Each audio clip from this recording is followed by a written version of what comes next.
Hello friends, welcome to my channel maths by Neetu ma'am.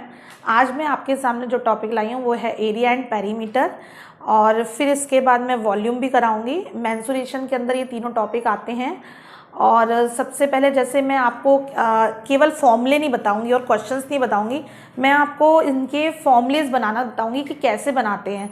क्योंकि अगर आप बनाना सीखेंगे तो आपको बहुत इजी रहेगा। एक बार ज़रूर आपको मेहनत करनी होगी घर में, बनाना देखेंगे कैसे बनाते हैं और फिर आपने बनाने की प्रैक्टिस करी, बट वो क्या होगा, वो फॉर्मूले आपके माइंड में हमेशा रहेंगे और वो उससे ये फ़ायदा होगा कि आपकी एक्यूरेसी बढ़ेगी, पेपर में आपके क्वेश्चंस रॉन्ग नहीं होंगे क्योंकि वो फॉर्मूले आपने खुद बनाना सीखे हैं। बट अगर आप फॉर्मूला लर्न करके जाते हैं और वहाँ पे जाके आप भूल जाते हैं कि कौन से में कौन सा फॉर्मूला लगाना है, क्योंकि इस चैप्टर में नंबर ऑफ फॉर्मूलेज हैं।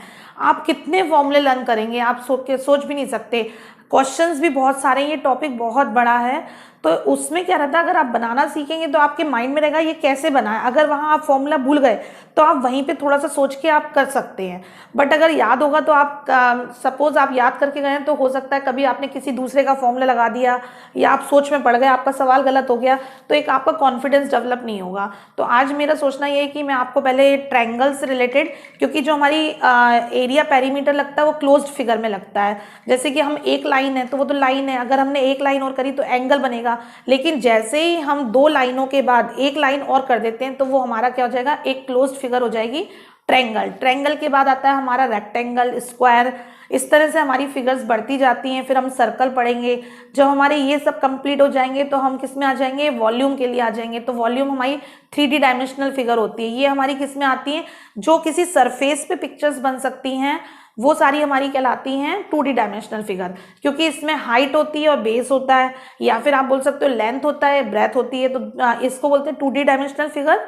और उनको बोलते हैं जैसे जिसमें वॉल्यूम, जिसमें हम ये देखेंगे कि कितनी क्वांटिटी आती है इस बर्तन में, तो उस टाइप की जो चीज़ें रहेंगी उसमें हमारा क्या रहेगा, वॉल्यूम निकालना होगा।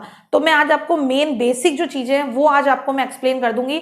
जो बच्चों को मैंने देखा ऑलवेज डाउट रहता है, मतलब चैप्टर पढ़ लेते हैं, चैप्टर की पूरी नॉलेज है, बट उन्हें ये नहीं मालूम कि यहाँ पे सेंटीमीटर क्यों आया है, सेंटीमीटर स्क्वायर क्यों आया है, सेंटीमीटर क्यूब क्यों आया है, या फिर एंगल्स देख रहे हैं तो एंगल्स की नॉलेज नहीं है कि किस टाइप से। लर्न कर लेंगे कि the sum of angle of triangle is 180, but 180 क्यों है, क्या रीजन है, फिर 360 कैसे आया ट्रायंगल रेक्टेंगल में। फिर अगर हमारे पास पेंटागन फिगर है तो पेंटागन में कितने डिग्री का एंगल होगा।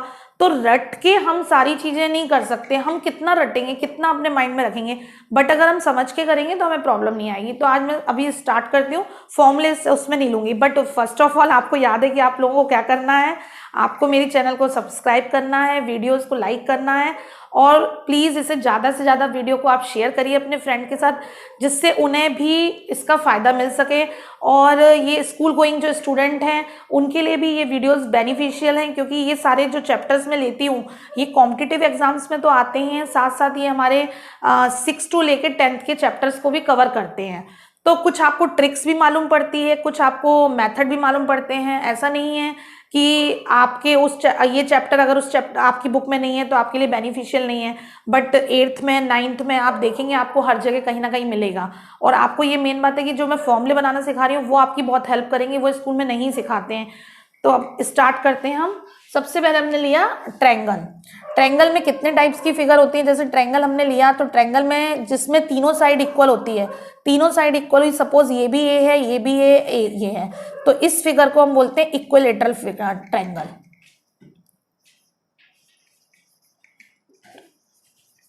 ट्रायंगल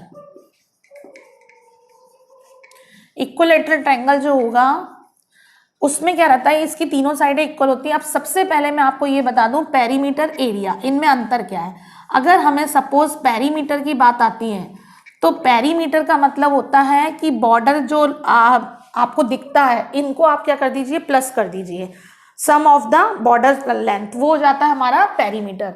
और एरिया जो होता है, एरिया का मतलब होता है कि बीच में जैसे हमें फ्लोरिंग करवानी है, समझ लीजिए खेत है तो फ्लोरिंग करानी होगी तो हमें बीच में कुछ करना पड़ेगा, तो उसके लिए हमें निकालना पड़ता है एरिया। सबसे पहले ये आपका एक इंपॉर्टेंट पॉइंट है कि समटाइम्स ऐसा होता है कि वो क्वेश्चंस में ये मेंशन नहीं करते हैं कि आपको एरिया निकालना है कि पेरीमीटर। अगर उन्होंने ये दे दिया है कि हाइट इतनी है या फिर साइड इतनी है, आप एरिया निकालिए, पेरीमीटर निकालिए, तो ये आपके लिए बहुत ईजी है, you can do it. But अगर उन्होंने आपको ये मेंशन नहीं किया है कि आप इसमें एरिया या पेरीमीटर निकालें, दैट टाइम आपके साथ प्रॉब्लम क्रिएट हो सकती है। तो उस टाइम आपको मालूम होना चाहिए कि एरिया कब निकालते हैं और पेरीमीटर कब निकालते हैं। तो वो मैं आपको बताना चाहती हूँ कि एरिया कब निकालते हैं, जब हमारी सपोज रेक्टेंगल, कोई हमारा खेत है, रेक्टेंगुलर फील्ड है और उसमें हमें क्या करना है, वो करनी है, समझ लीजिए खेती करनी है या फिर हमें ना फ्लोरिंग करनी है, हम टाइल्स लगवा रहे हैं। तो अगर बीज से संबंधित कोई बात होगी, सपोज ये खेत है और इसमें कुछ बीज से संबंधित बात है, हमें करना है यहाँ पे, तो उस केस में हमें क्या निकालना पड़ता है, एरिया निकालना पड़ता है। लेकिन यदि मुझे इस बॉर्डर पे फेंसिंग करवानी है, यहाँ से लेके यहाँ तक फेंसिंग करवानी है, तो उस केस में या तो मुझे तार लगवानी है, फेंसिंग करवानी है, या सपोज मुझे यहाँ पे कोई ये एक तरह से एक हमारा टेबल क्लॉथ है या फिर टेबल है, इसमें मुझे है ना कुछ भी करवाना है, वायर लगवानी है या कुछ भी करवाना है, तो उस केस में मैं क्या निकालूंगी, इसका पेरीमीटर निकालूंगी। तो आपको ये क्लियर होना चाहिए कि पेरीमीटर कब निकालते हैं, एरिया कब निकालते हैं। तीसरी बात मैं वो भी आपको बता देती हूँ, वॉल्यूम। वॉल्यूम अब कब निकालते हैं, जब सपोज वो 3 डायमेंशनल फिगर होगी, ये सब 2 डायमेंशनल होती है, इसमें हाइट और अपनी क्या है, लेंथ और ब्रेथ है। लेकिन 3 डायमेंशनल फिगर जो होती है वो कभी भी हम बोर्ड पे केवल शो करके दिखा सकते हैं, लेकिन वो पूरी फिगर आ नहीं सकती है बोर्ड पे। तो उस केस में जैसे कि एक्वेरियम होता है, अगर आपने देखा हो तो फिश पॉट एक्वेरियम होता है या कुछ इस टाइप से कोई चीज रहती है, तो उसमें कितना मटेरियल पानी आ रहा है, या आपका एक गोला है या फुटबॉल है, स्फीयर है, तो इसमें समझ लीजिए हमें कुछ इसका देखना होता है जब बीच के मटेरियल से संबंधित, तो उस केस में हम क्या निकालते हैं, वॉल्यूम निकालते हैं। तो एरिया, पेरीमीटर, वॉल्यूम में ये अंतर है। अब इसकी बात है यूनिट की, तो पेरीमीटर जब होता है तो पेरीमीटर में मेन बात होती है कि हम बॉर्डर की लेंथ को प्लस कर रहे हैं। तो पेरीमीटर जब भी हम निकालेंगे तो या तो वो सेंटीमीटर में होगा या मीटर में होगा या किलोमीटर में होगा। अब जब हम एरिया निकालेंगे तो एरिया में क्या होता है, हमारा फॉर्मूला जैसे L/B होता है, लेंथ और ब्रेथ को हम मल्टीप्लाई करते हैं। तो इसी प्रकार से लेंथ की यूनिट सेंटीमीटर हुई और ब्रेथ की यूनिट सेंटीमीटर हुई। तो जब हम सेंटीमीटर को प्लस करेंगे तो मल्टीप्लाई करेंगे तो ये पावर क्या होंगी, आपस में प्लस होंगी, क्योंकि ये हम एक्सपोनेंट रूल में पढ़ चुके हैं। तो उस केस में क्या हो जाएगा, सेंटीमीटर स्क्वायर। तो आपको क्या समझ में आया कि पेरीमीटर जब निकालना है तो उसकी यूनिट या तो सेंटीमीटर या मीटर या किलोमीटर, और यदि हमें एरिया निकालना है तो उसकी unit centimetre square, metre square, kilometre square. और यदि हमें वॉल्यूम निकालना होगा तो वॉल्यूम, क्योंकि 3 डायमेंशनल फिगर होती है, जैसे कि एक आपका हाइट हो जाता है, एक L हो जाता है और एक B हो जाता है, तो इन तीनों का हम मल्टीप्लाई करते हैं LBH। तो इस केस में क्या हो जाएगा, 3 यूनिट का मल्टीप्लाई होगा। तो वॉल्यूम की जो यूनिट होती है वो centimetre square, centimetre cube, metre cube और फिर किलोमीटर क्यूब हो जाती है। इस तरह से सबसे पहले आप नोट्स बनाइए और नोट्स में ये अच्छे से मेंशन करिए कि पेरीमीटर के लिए यूनिट क्या रहती है, इसके लिए एरिया के लिए यूनिट क्या रहती है और वॉल्यूम के लिए यूनिट क्या होती है। फिर इसके बाद हम सेकंड बात आते हैं, इसके फॉर्मूले हमने स्टार्ट किए थे। तो क्योंकि ये इक्विलेटरल फिगर है तो इसमें क्या, इक्विलेटरल में क्या रहता है, पेरीमीटर इसका क्या हो जाएगा 3a, क्योंकि तीनों साइड को हम प्लस कर लेंगे। और जब हम इसका एरिया निकालेंगे तो ये चीज आपको याद रखना है कि कहीं भी अगर एरिया होगा ट्रायंगल का तो उसका फॉर्मूला होता है area of triangle is equal to होता है 1/2 बेस इंटू हाइट। बेस रहता है और एक आपकी हाइट रहती है। तो अब बेस इंटू हाइट है, तो अब इसमें क्या चक्कर हो गया, ये फॉर्मूला एक कॉमन है, जनरल फॉर्मूला है जो आप याद कर लीजिए। अब इससे हम 3 फॉर्मूले बनाएंगे, जैसे हमारी एक इक्विलेटरल फिगर हो गई, एक हमारी राइट एंगल फिगर हो गई, एक हमारा स्केलिन होती है फिगर, ये हमारी स्केलिन फिगर हो गई, और एक हमारी हो जाएगी आइसोसेलेस। ये हमारी 3 फिगर हो जाएंगी। ये हमारी आइसोसेलेस फिगर हो गई। आइसोसेलेस जो फिगर होती है उसमें क्या रहता है, 2 साइड इक्वल रहती है और एक साइड अलग रहती है। आइसोसेलेस मतलब होता है समद्विबाहु, जिसमें 2 भुजाएं इक्वल है और एक भुजा अलग है।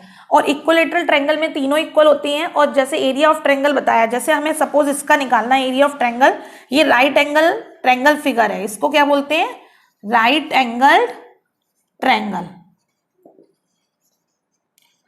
तो इसका फॉर्मूला क्या हो जाएगा, 1/2 बेस इंटू हाइट। और यदि हमें इसका वो निकालना है, क्या निकालना है, पेरीमीटर निकालना है। ये तो एरिया हो गया। और यदि इसका हमें पेरीमीटर निकालना है तो पेरीमीटर की सीधी सीधी बात है, या तो आपको वो इन तीनों की वैल्यू दे देंगे क्या क्या है, और यदि वैल्यू नहीं दी गई है और आपको सिर्फ इन दोनों की वैल्यू दी गई है तो इन दोनों की हेल्प से आप ये निकाल सकते हो पाइथागोरस थ्योरम से तो पाइथागोरस थ्योरम से इसकी वैल्यू आती है ए स्क्वायर प्लस बी स्क्वायर का रूट आ जाएगा, ये इसकी वैल्यू आ जाएगी। इनमें से हो सकता है किसी दो की वैल्यू दी हो सकता है कि दो की ना देके एक की दी हो, तो आप ये निकाल सकते हो। तो इसमें क्या है, आपको सिंपल याद है कि बॉर्डर प्लस करना है, sum of the length of border. इस तरह से इसके फॉर्मूले में आप जो भी वैल्यू दी आप निकाल सकते हैं, सम ऑफ लेंथ ऑफ साइड, ठीक है, ये इसका फॉर्मूला हो गया।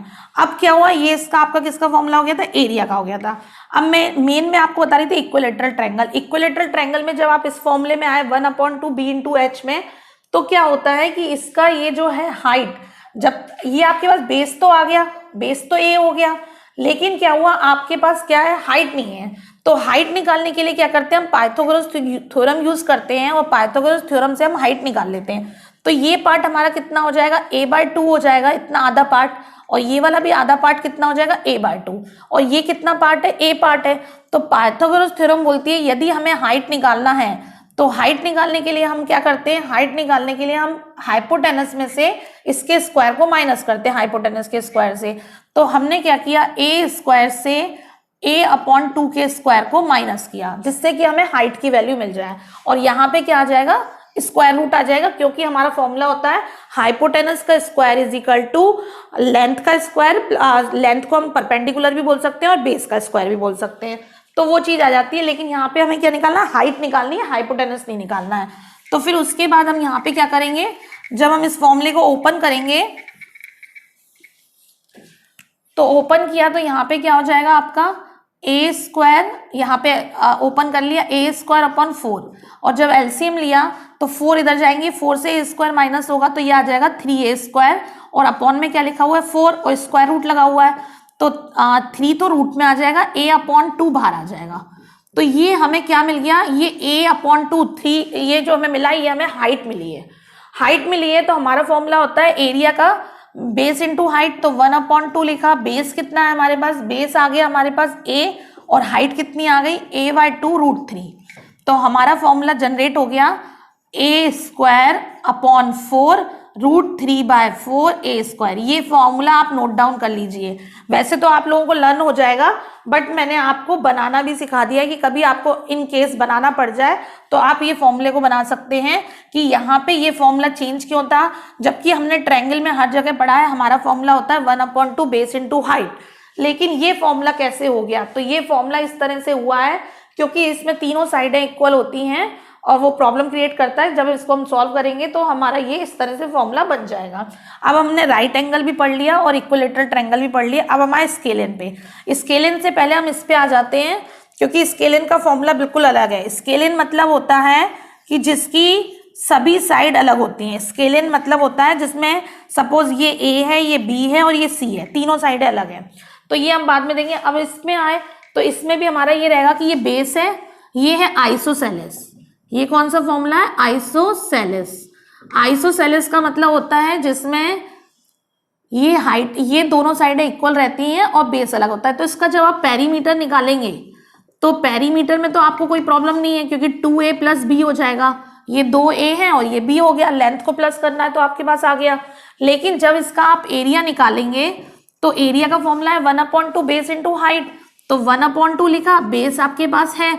सपोज इन्होंने हाइट नहीं दी आपको, अगर हाइट दे देते हैं तो कोई इश्यू नहीं है, लेकिन अगर इन केस इन्होंने आपको हाइट नहीं दी तो आपको हाइट जैसे हमने ये निकाली थी इसी तरह से हाइट निकालनी होगी कि a के स्क्वायर में से आपको b/2, क्योंकि ये पूरा b है और ये हाफ कितना हो जाएगा b/2, तो आपको यहाँ पे उसी तरह से सॉल्व करना पड़ेगा h की वैल्यू निकालने के लिए कि a स्क्वायर माइनस b/2 का होल स्क्वायर, ऐसे माइनस करके आपको वैल्यू निकालनी पड़ेगी, तब इससे आपकी वैल्यू आएगी। हो सकता है वो h और b दे देते हैं तो बात ही खत्म, और यदि h b नहीं देते हैं तो आपको इन दोनों की हेल्प से ये निकालना पड़ेगा। ठीक है, ये हो गया हमारा इसका फॉर्मूला आइसोसेलेस का। अब ये हमारी स्केलिन फिगर आई। स्केलिन फिगर में क्या रहता है, तीनों साइडें अलग रहती है। जैसे सपोज ये a है, ये b है, c है, तो इसमें सबसे पहले क्या करना पड़ता है, हमें सेमी पेरीमीटर निकालना पड़ता है। सेमी पेरीमीटर, तो पेरीमीटर जब हम निकालते हैं तो इसका फॉर्म, सेमी मतलब होता है हाफ, पेरीमीटर क्या निकलेगा, पेरीमीटर निकलेगा a प्लस बी प्लस सी, और सेमी लिखा है तो मतलब अपॉन 2 कर दो, तो ये हो गया सेमी पेरीमीटर। अब सेमी पेरीमीटर जब हमारे पास आ जाता है तो उसके बाद यदि हमें एरिया निकालना है स्केलिन का, एरिया ऑफ स्केलिन, तो जब इसका हमें एरिया निकालना है तो इसका फॉर्मूला होता है एस माइनस ए, एस माइनस बी और एस माइनस सी। यहाँ पे हम एस की वैल्यू पुट करते हैं, जो भी हमारा सॉल्व करके आएगा। इस सेमी पेरीमीटर को हम किससे रिप्रेजेंट करते हैं, एस से रिप्रेजेंट करते हैं। जब हमारे पास एस आ जाएगा तो एस की वैल्यू पुट करेंगे, फिर एस माइनस ए करेंगे, जो भी ए होगा साइड को वो माइनस करेंगे, फिर एस माइनस बी करेंगे और एस माइनस सी करेंगे। इस तरह से हमारे पास इसका फॉर्मूला आ जाएगा। ये तो हो गए ट्रायंगल की। अब हम जो नेक्स्ट वीडियो होगी उसमें हम स्क्वायर समझाएंगे। बट इससे पहले मैं आपको ये बताना चाहती हूँ कि एक चीज आपको और एक्सप्लेन करना चाहती हूँ, इनके डिग्रीज जो एंगल रहते हैं, जैसे हमारी ट्रायंगल की प्रॉपर्टी होती है, ट्रायंगल की मेन जो मोस्ट इंपॉर्टेंट प्रॉपर्टी है वो ये है कि इसके जो एंगल्स रहते हैं, एंगल्स का जो सम रहता है वो कितना होता है, 180 degree. Sum of angle of triangle is 180 degree. ये इसकी main important most important property है। ये कभी कभी पेपर में पूछ भी लेते हैं। तो मैं आपको ये बताना चाह रही थी कि क्या होता है कि अगर सपोज इक्विलेटरल ट्रायंगल है, अगर इक्विलेटरल ट्रायंगल का मतलब है जिसकी सारी साइडें इक्वल है, तो कोई टेंशन वाली बात नहीं होती है। इक्विलेटरल ट्रायंगल में क्या हो जाता है, सारे एंगल कितने कितने के हो जाते हैं, 60 डिग्री के हो जाते हैं। ये भी 60 का, ये भी 60 डिग्री का, तीन हो गए। अब इसमें मेन बात ये है कि ये भी चलो आपको याद हो गई ट्रायंगल की प्रॉपर्टी। सपोज आपको दो एंगल दे दिए, सपोज आपको एक एंगल दे दिया 45 डिग्री, एक आपको दे दिया यहाँ पे 90 डिग्री। अब उन्होंने कहा थर्ड निकालिए। तो थर्ड निकालने के लिए तरीका क्या करते हैं कि जो हमें प्रॉपर्टी होती है इसमें से हम दो एंगल माइनस कर देंगे, क्योंकि हमारी डेफिनेशन है ए एंगल, बी एंगल और C angle is equal to कितना होता है, 180 डिग्री। ये हमारी ट्रायंगल की प्रॉपर्टी है, ठीक है। तो कोई भी दो एंगल दिए तो तीसरा एंगल हम निकाल सकते हैं दो एंगल की वैल्यू पुट करके। अब क्या हुआ, सपोज आपके पास स्क्वायर या रेक्टेंगल है, तो इसकी प्रॉपर्टी क्या हो जाती है, sum of angle of triangle is equal to 360 degree हो जाती है। 360 डिग्री मतलब ये 90 डिग्री 90 डिग्री 90 डिग्री। और सपोज मान लो कि फोर लाइंस में जो फिगर है वो आपकी स्क्वायर या रेक्टेंगल शेप की नहीं है, समझ लीजिए ट्रेपेजियम है या पैरेललोग्राम है, कुछ भी फिगर है, ठीक है। तो उस केस में क्या है कि हमें इतना मालूम है कि ये क्वाड्रिलेटरल फिगर कहलाती है, 4 डायमेंशनल। ये अपनी 4 लाइंस की जो फिगर रहती है क्वाड्रिलेटरल बोलते हैं, पॉलीगन्स। तो इसमें क्या रहता है कि अगर आपको 3 के एंगल की वैल्यू दी है, चौथी निकालनी है, तो आप निकाल सकते हो, क्योंकि तीनों का, इन चारों का सम कितना होता है, 360 होता है। मेन में आपको जो बताना चाह रही थी वो ये बताना चाह रही थी, सपोज इन केस आपके पेपर में आ गया पेंटागन फिगर आ गई। कौन सी फिगर आ गई, पेंटागन। और उन्होंने आपसे बोल दिया कि ईच एंगल की वैल्यू बताइए पेंटागन में क्या होगी। तो अब कैसे निकालेंगे आप, पेंटागन आ सकता है, हेक्सागन आ सकता है। हेक्सागन में 6 साइड रहती हैं, ये 6 साइड है, हेक्सागन आ गया। कोई भी डेकागन आ सकता है, ऑक्टागन आ सकता है, कोई भी आ सकता है। तो अब उन्होंने आपसे बोला बताइए क्या होगी। तो इस केस में क्या करते हैं, एक फॉर्मूला होता है जो मैं आपको बताना चाह रही हूँ, वो फॉर्मूला है n-2 180। ये आप नोट डाउन कर लीजिए कॉपी में।